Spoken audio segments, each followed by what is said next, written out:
My name is Rishika and this is the second video on life processes. We'll see one concept at a time. So let's begin. Today we're going to discuss about two life processes. First is respiration and second is circulation. इससे पहले वाले video में हमने दो life processes देखा था, एक nutrition और दूसरा डाइजेशन, और आज हम रेस्पिरेशन और सर्कुलेशन को डिस्कस करेंगे। तो सबसे पहले हम रेस्पिरेशन से स्टार्ट करते हैं।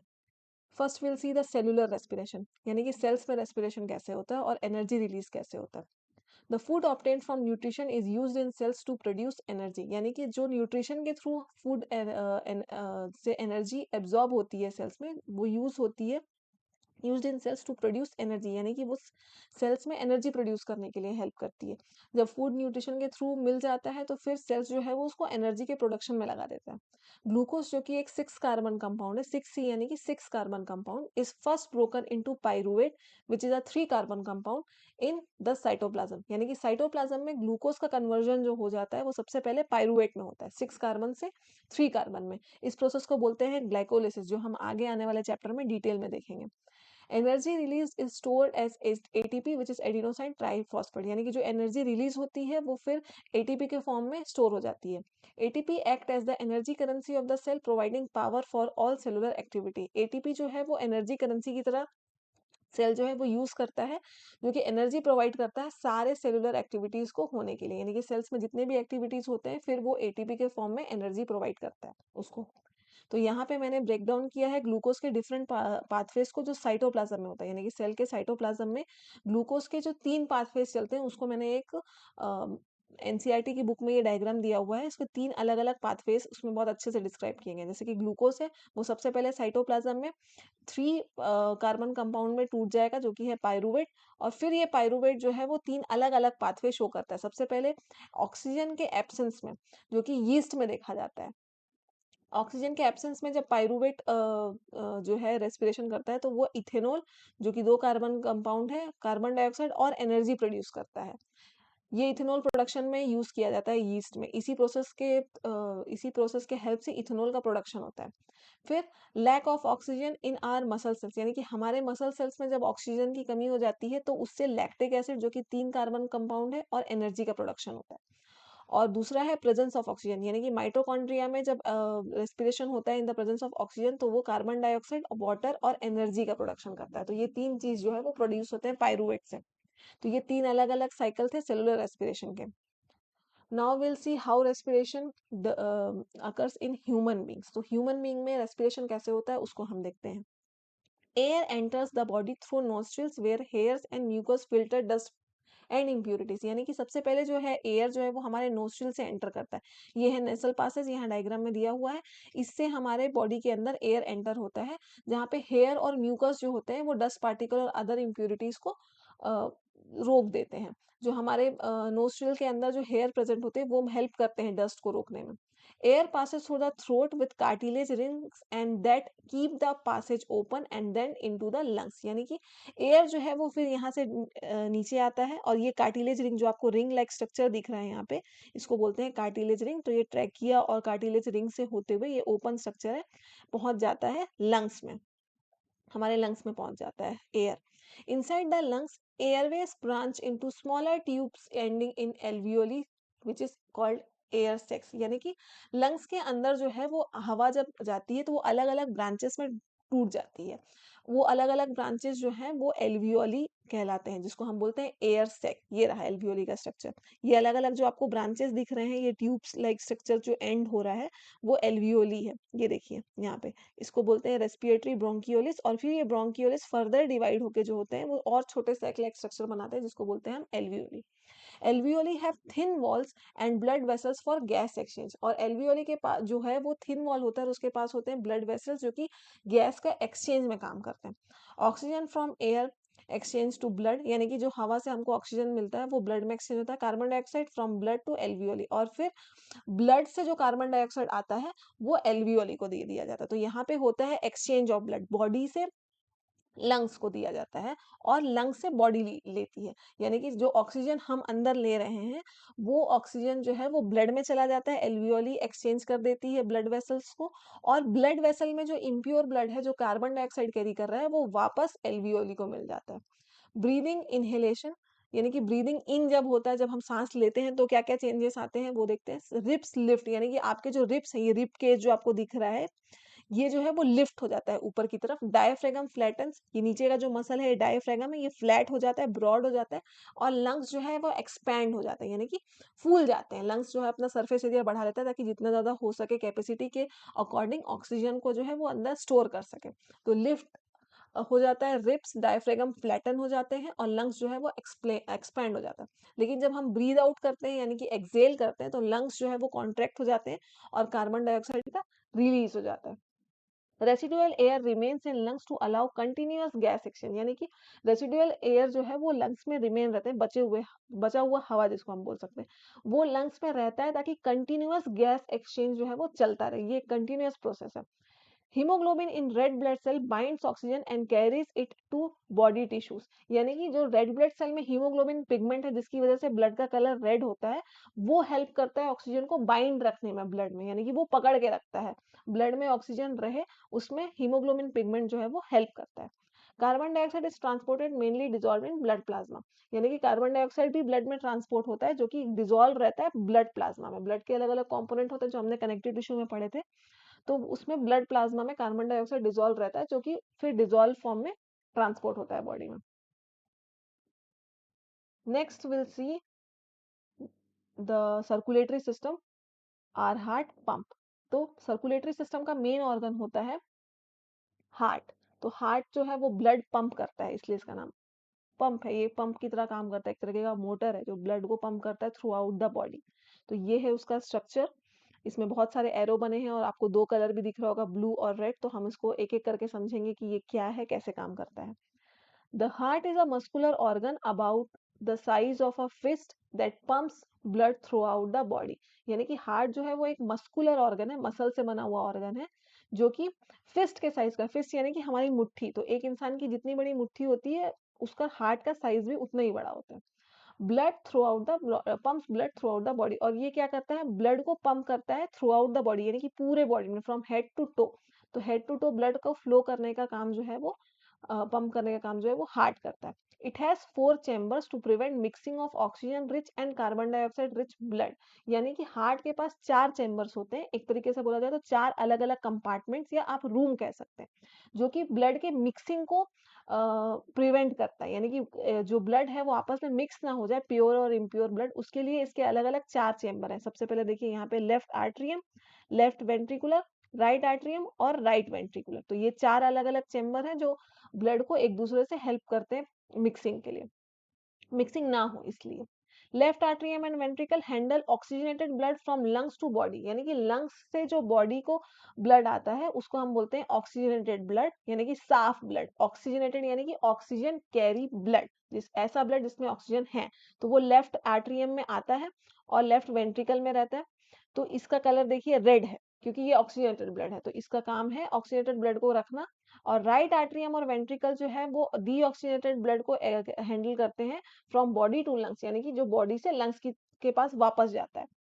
हमने रेस्पिरेशन सिस्टम में देखा था कि कैसे गैस का एक्सचेंज होता है, और वो एक्सचेंज का जो नीचे प्रोसेस होता है वो हार्ट करता है, यानी कि हार्ट जो है वो वापस डीऑक्सीजनेटेड ब्लड लंग्स को भेजता है और फिर लंग्स से कार्बन डाइऑक्साइड के थ्रू वो वेस्ट बाहर निकलता है। इसको हम बोलते हैं टू वे सर्कुलेशन, जो हम आगे वाले स्लाइड में देखेंगे।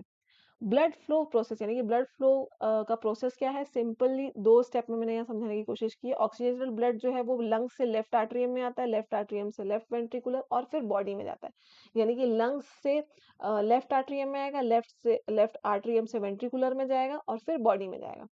डीऑक्सीनेटेड ब्लड जो है वो बॉडी से राइट आर्ट्रियम में आता है, राइट आर्ट्रियम से राइट वेंट्रिकल में जाएगा और फिर लंग्स के में वापस चला जाता है। Ventricles have thicker walls as they pump blood with more forces. Ventricles का जो वॉल है वो थिक होता है, यहाँ आप डायग्राम में भी देख सकते हैं, इसका वॉल देखिए कितना थिक है। और आर्टरीज के वॉल जो होते हैं वो थिन होते हैं। ऐसा इसलिए होता है क्योंकि वेंट्रिकल्स जो है वो पंप को मोर फोर्स से भेजता है, यानी कि उसमें फोर्स ज्यादा है तो फटने का डर रहता है वेसल्स का, इसलिए उसका जो थिकनिंग है वो ज्यादा होता है।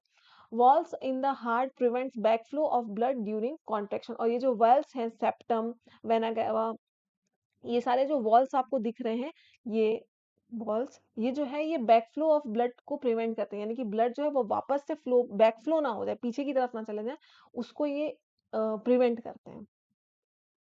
तो डबल सर्कुलेशन समझने से पहले हम अलग-अलग ब्लड वेसल्स और उसके ट्यूब समझ लेते हैं कि कौन सा ट्यूब क्या-क्या फंक्शन करता है। फिर उसके बाद जब मैं आपको डबल सर्कुलेशन समझाऊँगी तो आपको ज़्यादा ईज़ी वे से समझ में आएगा। तो सबसे पहला जो ब्लड वेसल होता है वो arteries carry blood away from the heart under high pressure have thick elastic walls, यानी आर्टरीज जो होती है वो ऐसी ब्लड वेसल्स होती है जो ब्लड कैरी करती है अवे फ्रॉम द हार्ट, यानी कि हार्ट से बॉडी में ले जाती है, पूरे बॉडी में। तो हार्ट से ब्लड को पूरे बॉडी में ट्रांसपोर्ट करने का काम आर्टरीज करती है, जो कि हाई प्रेशर काम है, इसलिए उसके वॉल्स जो होते हैं वो थिक होते हैं, thick and elastic walls. Second is veins. Veins carry blood back to the heart, और वेन्स जो है वो फिर से ब्लड को वापस, जब पूरे बॉडी में ब्लड ट्रांसपोर्ट हो जाता है तो डीऑक्सीजनेटेड ब्लड को वापस से वो हार्ट में ले जाता है। ये थिन वॉल्स होते हैं, valves to prevent back flow, और इसके बीच बीच में वॉल्स वॉल्स होते हैं ताकि वो बैक फ्लो से बचे, क्योंकि वेन्स जो है वो अगेंस्ट द ग्रेविटी काम करता है, इसलिए उसके उसमें बीच बीच में वॉल्स प्रेजेंट होते हैं। Arteries branch into tiny capillaries, one cell thick walls that exchange materials between blood and body cells. फिर arteries जो है वो tiny branches बनाती है, जिसको हम बोलते हैं capillaries, जहाँ पे blood का exchange होता है। Capillaries join to form veins which return blood from tissue to the heart, और capillaries जो है वो फिर वेन से ज्वाइन हो जाती है, जो कि ब्लड को रिटर्न करती है टिश्यूज फ्रॉम द हार्ट, यानी कि पूरी बॉडी से ब्लड को वापस से वो रिटर्न करके हार्ट को भेज देती है। ये रहा डायग्राम, इससे आपको ज्यादा अच्छे समझ में आएगा। ये रहा आर्टरी, ये रेड कलर का जो वेन है ये पूरा आर्टरी है, इसको थिक, ये थिक वॉल है, पूरे हार्ट से पूरे बॉडी में ये ब्लड को सर्कुलेट करता है। उसके बाद ये कैपिलरीज है, capillaries in body organs apart from the lungs. Lungs के अलावा जो अलग अलग बॉडी ऑर्गन्स में कैपिलरीज प्रेजेंट होती है, वो ब्लड जो है वो डीऑक्सीनेटेड ब्लड, देखिए फिर ये ब्लू कलर का हो गया, ये डीऑक्सीनेटेड ब्लड है, ये वेन्स को दे देती है, और ये वेन्स जो है वो फिर से हार्ट में डीऑक्सीनेटेड ब्लड को ले आता है। तो इसको बोलते हैं flow of blood through the heart from body. तो अब हम समझते हैं डबल सर्कुलेशन का प्रोसेस कैसे होता है। तो ये 2 स्टेप प्रोसेस है। सबसे पहले होता है डीऑक्सीनेटेड ब्लड फ्लो, यानी कि ब्लू पाथ। सबसे पहले हम ब्लू पाथ देखते हैं। तो बॉडी से वेना कैवा, ये रहा वेना कैवा, वेना कैवा में ब्लड आया, ब्लड आया, सबसे पहले एंटर किया राइट आर्टरियम में, राइट एट्रियम से आया राइट वेंट्रिकुलर में, राइट वेंट्रिकुलर से आया पल्मोनरी आर्टरी में। देखिए, आर्टरी का काम है प्योर ब्लड को ट्रांसपोर्ट करना, लेकिन जब ये रिवर्स में जाता है, यानी कि जब ये वापस लंग्स में जाता है, तब उसके नाम के आगे लग जाता है पल्मोनरी। तो अगर पल्मोनरी आर्टरी है तो आप उसका जो फंक्शन है उसको आप रिवर्स कर देंगे, यानी कि पल्मोनरी आर्टरी जो है वो डीऑक्सीनेटेड ब्लड जो है वो फिर वापस ले जाती है लंग्स में, यानी लंग्स में डीऑक्सीजनेटेड ब्लड वापस आ गया। अब ये डीऑक्सीजनेटेड ब्लड एल्वियोली से एक्सचेंज होता है, फिर रेस्पिरेशन का प्रोसेस होता है। एक प्रोसेस दूसरे प्रोसेस से जुड़ा हुआ है। फिर ऑक्सीजनेटेड ब्लड का फ्लो देखते हैं। ऑक्सीजनेटेड ब्लड का फ्लो कैसे होता है? लंग से पल्मोनरी वेन्स, है ना, पल्मोनरी वर्ड जुड़ा हुआ है, इसलिए ये पल्मोनरी वेन्स जो है वो ऑक्सीजनेटेड ब्लड जो लेके आता है वो हार्ट के अंदर लेके आता है। फिर लेफ्ट आर्ट्रियम में आता है, लेफ्ट आर्ट्रियम से लेफ्ट वेंट्रिकुलर में जाएगा यहाँ, और लेफ्ट वेंट्रिकुलर से फिर ये जो आपको सबसे थिक वेन दिख रही है अओर्टा, ये अओर्टा से होते हुए सारी बॉडीज में आर्टरीज जो है उस ऑक्सीजनेटेड ब्लड को पहुंचा देगी। तो this type of circulation, two loop system is called as double circulation, यानी कि ये डबल सर्कुलेशन होता है। ये दोनों सर्कुलेशन सिस्टम को मैंने यहाँ पे पल्मोनरी सर्कुलेशन और स्कीमेटिक सर्कुलेशन में डिफाइन किया है, यानी कि एक पल्मोनरी सर्कुलेशन है जो लंग्स में होता है, हार्ट से लंग्स, लंग्स से हार्ट में, और एक सिस्टमैटिक सर्कुलेशन होता है जो हार्ट से बॉडी और बॉडी से हार्ट में होता है। तो ये दोनों अलग अलग है। अगर पल्मोनरी वर्ड जुड़ गया है, यानी कि आप आर्टरीज और वेन्स का फंक्शन को रिवर्स कर देंगे, और अगर उसमें पल्मोनरी वर्ड हट गया तो आर्टरीज और वेन्स का सिस्टम सेम रहेगा, कि आर्टरीज जो है वो ऑक्सीजनेटेड ब्लड को कैरी करती है हार्ट से पूरे बॉडी में, वेन्स जो है वो पूरे बॉडी से डीऑक्सीजनेटेड ब्लड को वापस हार्ट में ले जाता है। लेकिन जब लंग्स की बात आती है तो लंग्स से पल्मोनरी वेन्स जो होते हैं वो ऑक्सीजनेटेड ब्लड लाते हैं हार्ट में, और पल्मोनरी आर्टरीज जो है वो वापस से डीऑक्सीजनेटेड ब्लड ले जाती है हार्ट में। तो ये था डबल सर्कुलेशन ह्यूमंस में। Oxygen enters the blood into the lungs. The right and left side of the hearts are separated to prevent mixing of oxygenated and deoxygenated blood, जो हमने पहले स्लाइड में समझा। This separation ensure efficient oxygen supply, important for birds and mammals that need high energy to maintain body temperature। यानी कि ये separation इसलिए जरूरी है, जैसे कि बर्ड्स है और मैमल्स है तो हमारे बॉडी का टेम्परेचर हाई रहता है, तो उस हाई टेम्परेचर को मेंटेन करने के लिए ये सेपरेशन जरूरी है ताकि ब्लड का मिक्स फ्लो ना हो। Amphibians and reptiles have three-chambered heart, allowing some mixing of blood. Amphibians और रेप्टाइल्स जो होते हैं वो उसमें 3 चेम्बर्स हार्ट होता है, यानी कि उनके 3 चेम्बर्स होते हैं, जैसे हमारे 4 चेम्बर्स होते हैं। तो उसमें कुछ मिक्सिंग के चांसेस रहते हैं ब्लड का। Fishes have two chambered heart, blood passes once through the heart, single circulation, यानी कि फिश में जो होता है वो दो टू चेम्बर्स हार्ट होता है, दो ही चेम्बर्स होते हैं, इसलिए फिश में जो होता है वो सिंगल सर्कुलेशन होता है। In birds and mammals, blood passes twice through the heart in one body cycle, a process called double circulation, यानी कि एक पूरा कंप्लीट बॉडी सर्कुलेशन में ब्लड जो है बर्ड्स और मैमल्स में 2 बार पास होता है, तो उसको हम बोलते हैं double circulation. Now we'll see the platelets. Platelets injury or bleeding can cause leakage in blood vessels leading to blood loss and pressure drop.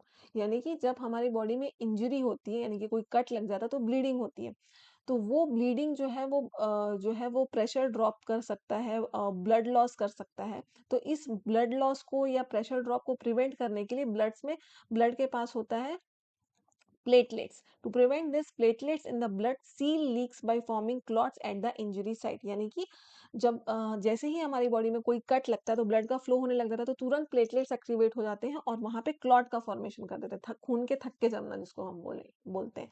तो खून का थक्का जम जाता है, तो उससे जो होता है वो एक सील की तरह काम करता है ताकि एक्सेस ब्लड लॉस ना हो।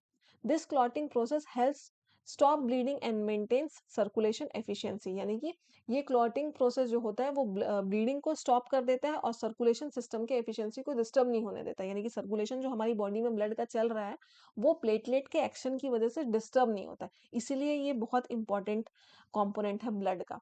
अगर ये नहीं होगा तो फिर ब्लड फ्लो रुकेगा ही नहीं, बहुत ज्यादा ब्लड फ्लो होते रहता है होगा बॉडी में, जिससे सर्कुलेशन का प्रोसेस ड्रॉप हो जाएगा, और सर्कुलेशन प्रोसेस अगर हिंडर हो गया तो फिर आपका प्रेशर ड्रॉप हो जाएगा और हार्ट पंप करना बंद कर देगा।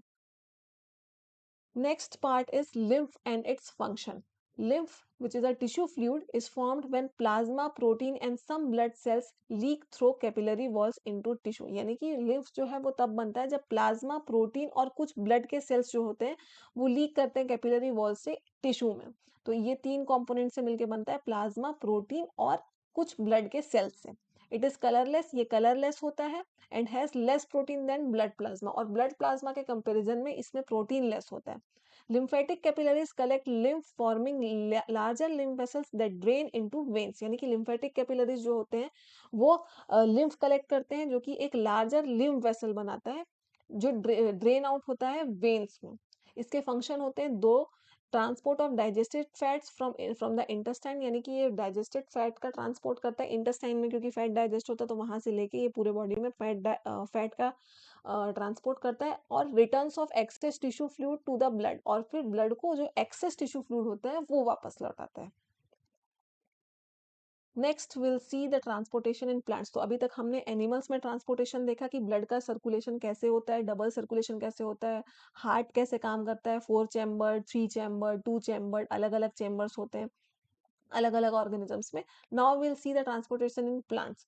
Plants transport water, minerals and food through specialised tissues, xylem and phloem, यानी कि प्लांट के पास ट्रांसपोर्टेशन के लिए दो इंपॉर्टेंट टिश्यूज होते हैं, जाइलम और फ्लोएम, जो कि वाटर, मिनरल और फूड को ट्रांसपोर्ट करने में मदद करते हैं। Xylem transport water and dissolve minerals from roots to stem to leaves, यानी कि जाइलम जो टिश्यू है वो ट्रांसपोर्ट करता है वाटर और डिजॉल्व मिनरल्स को।